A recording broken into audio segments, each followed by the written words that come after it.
আমির তাহরিকে খতমে নবুয়ত বাংলাদেশ প্রিন্সিপাল গ্রুপের সম্মানিত chairman doctor A K M Fazlul Haque sir, principal গ্রুপের সম্মানিত এমডি জনাব কাজী ইনায়েতুল্লাহ সহ সবাই সকল আগত অতিথিবৃন্দকে এবং পায়রা উড়িয়ে আজকের শুভ উদ্বোধন ঘোষণা করার জন্য অনুরোধ করছি। প্রিন্সিপাল হান্ড্রেড শপিং মলের শুভ উদ্বোধন হতে যাচ্ছে।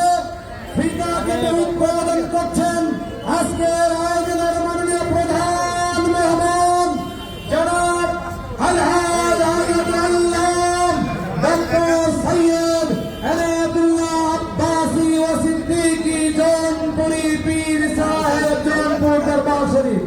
সম্মানিত উপস্থিতি, এখন বেলুন উড়িয়ে উদ্বোধন করার জন্য অনুরোধ করছি এবং কয়েকটি শুভ্র শান্তির প্রতীক পায়রা উড়িয়ে এই উদ্বোধন করছেন আজকের আয়োজনের মাননীয় প্রধান মেহমান আমাদের নবনির্বাচিত এমপি মহোদয় সম্মানিত প্রতিনিধি আতাউর রহমান ভাই এবং হান্নান ভাই এবং হান্নান প্লাজা লিমিটেডের চেয়ারম্যান ইয়াসিন ভাই এবং জাকারিয়া ভাই, এমদাদ ভাই, সুবহান ভাই, তারা এই মার্কেটের শুভ উদ্বোধন করছেন। জনাব জাকারিয়া ভাই, সুবহান ভাই, এমদাদ হোসেন ভাই এবং জাকারিয়া হাবিব ভাই, কাজী মোহাম্মদ ওবায়দুল্লাহ কোম্পানির এমডি, কোম্পানির chairman doctor A K M Fazlul Haque sir এবং আজকের আয়োজনের প্রধান মেহমান জনাব আলহাজ হযরত আল্লাহ পীর সাহেব কিবলা, আজকের আয়োজনের মাননীয় প্রধান মেহমান যিনি আজকের এই আয়োজন এই মার্কেট উদ্বোধন করলেন, দোয়া মাহফিল দোয়া মুনাজাত পরিচালনা করবেন। হুজুরকে কোম্পানির পক্ষ থেকে একটি সম্মাননা ক্রেস্ট প্রদান করার জন্য কোম্পানি আগেই সিদ্ধান্ত গ্রহণ করেছে। তার ফলশ্রুতিতে কোম্পানির সম্মানিত chairman professor doctor A K M Fazlul Haque sir, কোম্পানির সম্মানিত এমডি জনাব আলহাজ কাজী ওবায়দুল্লাহ স্যার এবং এই 100 প্লাজার সভাপতি ইয়াসিন ভাই সবাই মিলে হুজুরকে এই সম্মাননা ক্রেস্টটা হুজুরকে একটু প্রদান করার জন্য বিনীতভাবে অনুরোধ করছেন।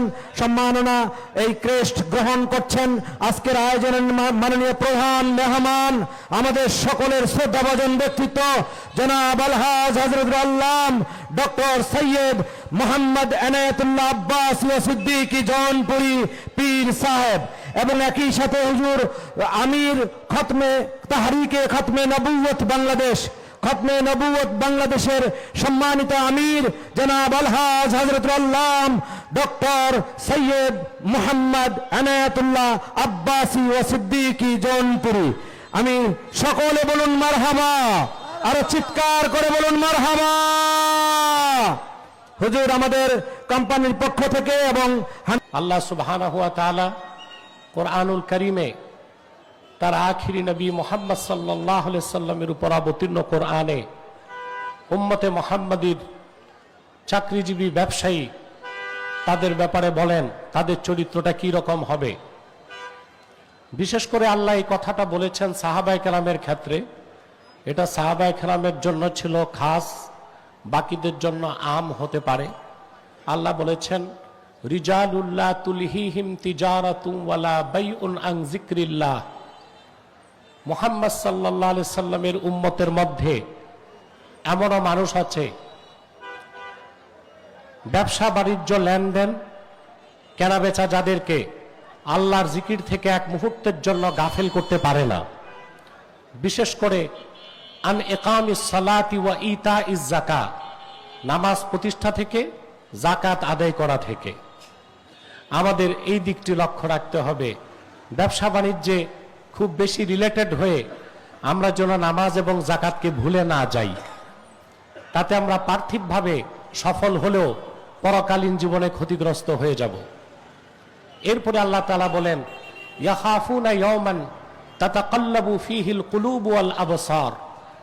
তারা ব্যবসা করে, চাকরি করে, লেনদেন করে, রাজনীতি, অর্থনীতি, দুনিয়াদারি সব করে, কিন্তু সেদিনটিকে ভয় করে স্মরণ রাখে যেই দিন মানুষের চক্ষু সমূহ, অন্তরসমূহ আল্লাহর ভয়তে প্রকম্পিত হবে।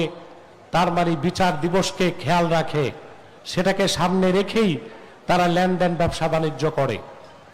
আমরা যদি কোরআন শরীফের এই হুকুমটিকে সামনে রাখি, তিনটি জিনিস লক্ষ্য রাখি, লেনদেন ব্যবসা বাণিজ্যের ক্ষেত্রে নামাজের সময় নামাজ পড়ব, অর্জিত সম্পদের যথাযথ জাকাত দিব, আর ব্যবসা বাণিজ্য চাকরি বাকরির ক্ষেত্রে পরকালের দৃষ্টি, পরকালের চিন্তাটা আমাদের মধ্যে জাগ্রত থাকবে। তখন আমাদের ব্যবসা হবে সৎ, ব্যবসাতে ট্রান্সপারেন্সি থাকবে, স্বচ্ছতা থাকবে। সততা, স্বচ্ছতা ছাড়া ভালো রাজনীতিও করা যায় না, ভালো ব্যবসাও করা যায় না। অতএব আল্লাহর ভয়কে হৃদয়ে জাগ্রত রেখে আমরা নির্ধারিত সময়ে নামাজ আদায় করব, নির্ধারিতভাবে জাকাত দিব, পরকালীন বোধ ও বিশ্বাসকে হৃদয়ে লালন করে আমরা ব্যবসা করে যাব। এতে দুনিয়া তো আমরা কাঙ্ক্ষিত লক্ষ্যে পৌঁছতে পারব, পরকালীন জীবনও আমরা নিশ্চিত মুক্তির আশা রাখতে পারি। আল্লাহ আমাদেরকে কবুল করুন, আল্লাহ আমাদেরকে মঞ্জুর করুন।